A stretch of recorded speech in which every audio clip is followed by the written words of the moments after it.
suis très heureux de me présenter aujourd'hui devant cette caméra de Nazareth Reflex TV qui est conduit par le bien-aimé Julien Toya, lui qui est le réalisateur de ces émissions, aussi le concepteur.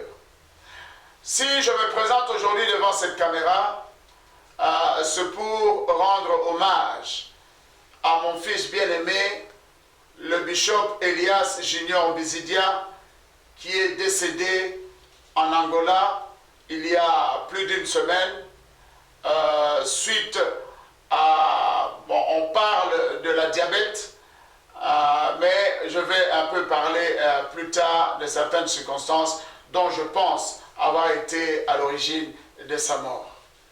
Mais avant toute chose, je voudrais vous présenter cet homme. Ce fut un excellent homme de Dieu.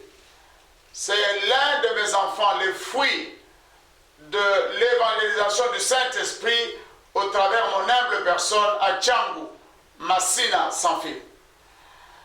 Parce que je suis l'un des pionniers de l'évangélisation à Massina. Je peux dire que je suis le père spirituel de cette zone de Kinshasa qu'on appelle Massina. J'ai été envoyé par Dieu dans les années 80 à 83 plus précisément, afin d'aller évangéliser cette partie de Kinshasa.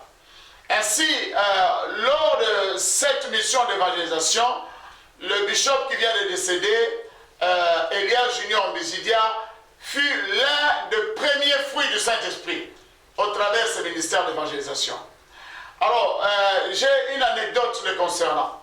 Alors que les jeunes venaient à Christ, et lors d'une veillée de prière, parce que j'étais seul à tout faire, je n'avais personne pour m'appuyer.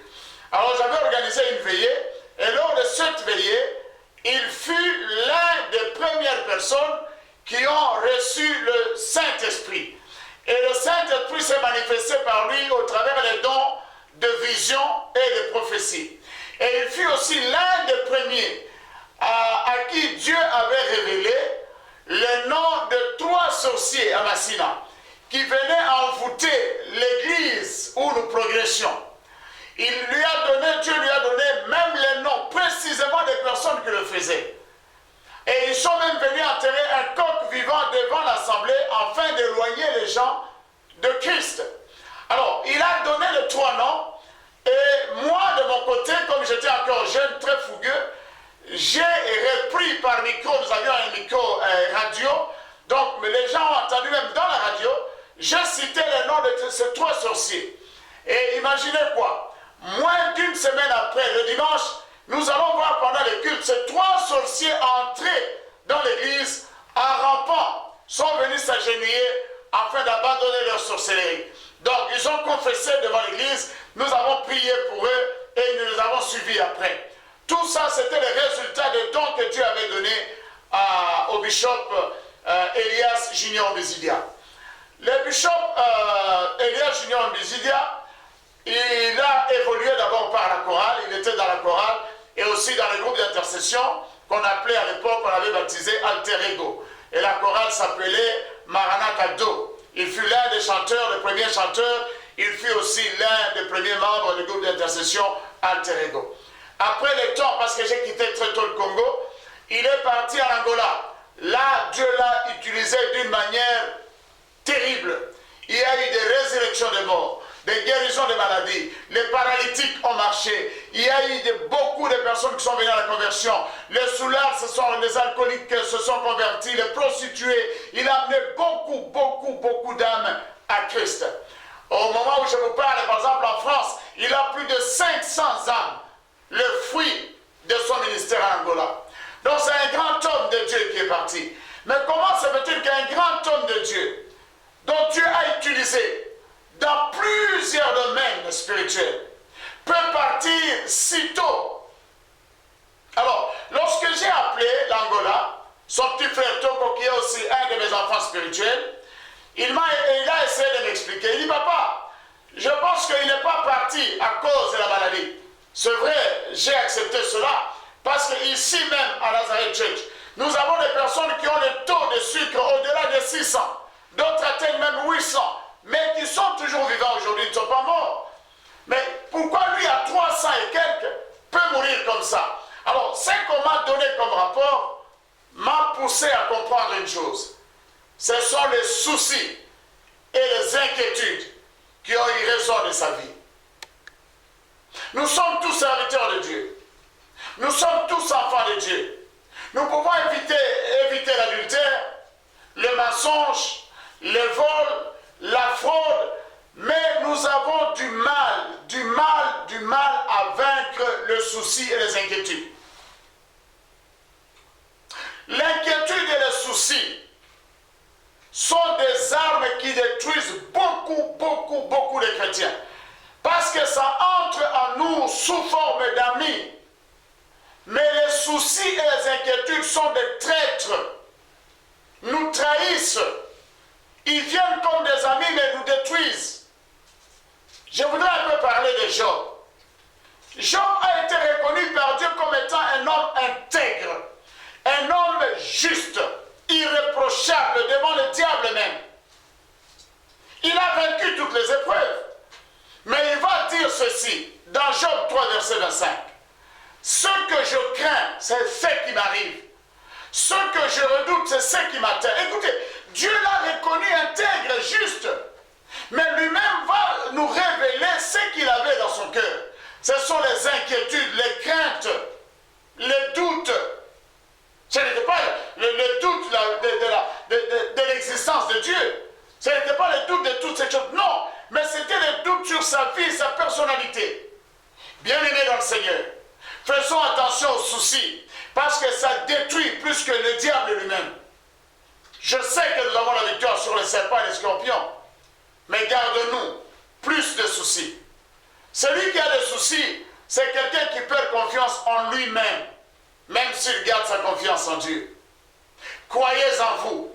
Si Dieu vous a choisi, si Dieu vous a appelé, si Dieu vous a aimé, qui es-tu? Qui suis-je pour me renier, pour me rejeter, pour me sous-estimer? L'Esprit de Dieu qui vit en toi et en moi est plus grand et plus fort que celui qui est dans le monde. Je prie Dieu pour que sa femme, Esther Bisidia, qui est basée à Paris, en France, vive en paix avec les enfants qui sont restés. Je prie pour la paix de toute la famille et surtout pour tous les clans Wembo, c'est-à-dire tous mes enfants spirituels. Nous devons travailler dans l'unité et surtout dans la confiance en Dieu. Ne combattons pas les soucis seuls.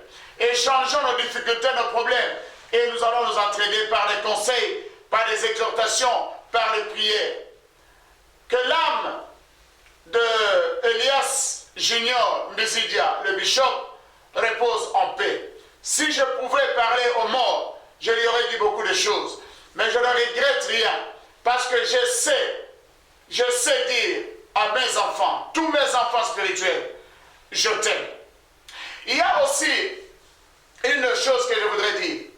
Le mardi avant sa mort, parce qu'il est mort le samedi, il m'a appelé me disant, papa, bonjour. J'ai dit, bonjour mon fils, comment ça va? Ça va bien. Nous avons très bien parlé au téléphone. Et je lui ai dit, mon fils, cette année, j'ai un projet. Je voudrais vous voir, vous tous, mes enfants, ici, à Atlanta, pour que nous puissions avoir des conférences, des réunions de travail, afin de faire évoluer nos ministères partout où vous êtes.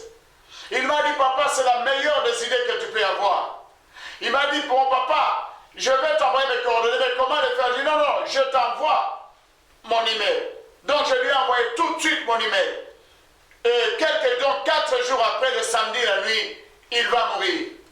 Et le matin, le dimanche, je vais ouvrir mon téléphone, je vais recevoir un message venant de sa femme, Esther Bisidia, qui me disait, papa, nous avons une très mauvaise nouvelle. Le bishop Elias Bisidia est décédé en Angola. Oh mon Dieu! Oh mon Dieu! Oh mon Dieu! C'est pourquoi je suis passé à l'église ce jour-là, pendant l'heure de témoignage, j'ai témoigné sur lui dans l'église et j'ai demandé à Nazareth Reflex TV, au travers la personne de mon fils Julien Toya, si on pouvait faire une vidéo en sa mémoire. Ça sera posté pour toujours. Tant que cette technologie existera, il existera aussi les hommages que moi, j'ai rendus à mon fils bien-aimé, Bishop Elias Junior Bisidia. Que son âme repose en paix et que la paix que Jésus nous a donnée, nous a laissée, demeure dans sa famille et aussi dans tous les clans Wimbo, c'est-à-dire tous mes enfants spirituels qui sont répandus au travers le monde. Que Dieu vous bénisse. Merci beaucoup. Amen.